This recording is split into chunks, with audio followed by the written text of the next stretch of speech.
একদিন একটি সুন্দর বাগানে বিভিন্ন রঙের ফল গাছ লাগানো ছিল। ফলগুলোর নাম ছিল আপেল, কমলা, কলা, পেঁপে, আঙ্গুর এবং আনারস।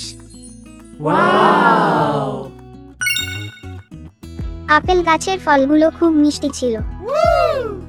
আপেল বলল, আমরা সবাই মিলে এই বাগানকে সুন্দর করি। আমি যদি তোমাদের সাহায্য করি তাহলে আমাদের বাগান আরো মিষ্টি আর রঙিন হবে।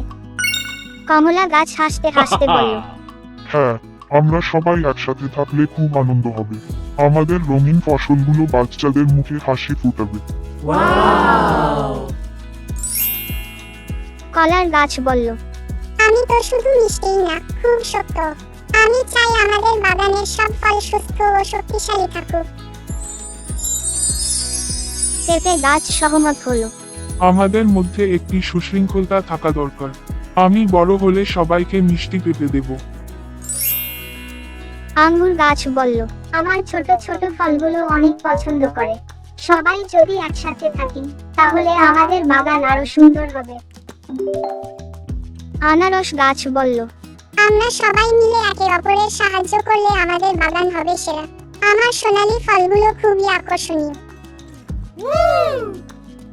এইভাবে সব ফল গাছ মিলে তাদের বাগানকে সুন্দর ও সুখময় করতে একসাথে কাজ করলো।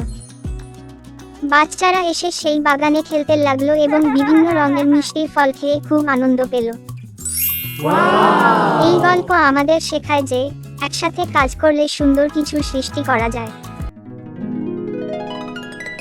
এইরকম আরো অনেক সুন্দর কার্টুন ভিডিও দেখার জন্য চ্যানেলটিকে সাবস্ক্রাইব করে বেল আইকনে ক্লিক করুন এবং পেয়ে যান নতুন নতুন কার্টুন ভিডিও শুধুমাত্র বাচ্চাদের জন্য।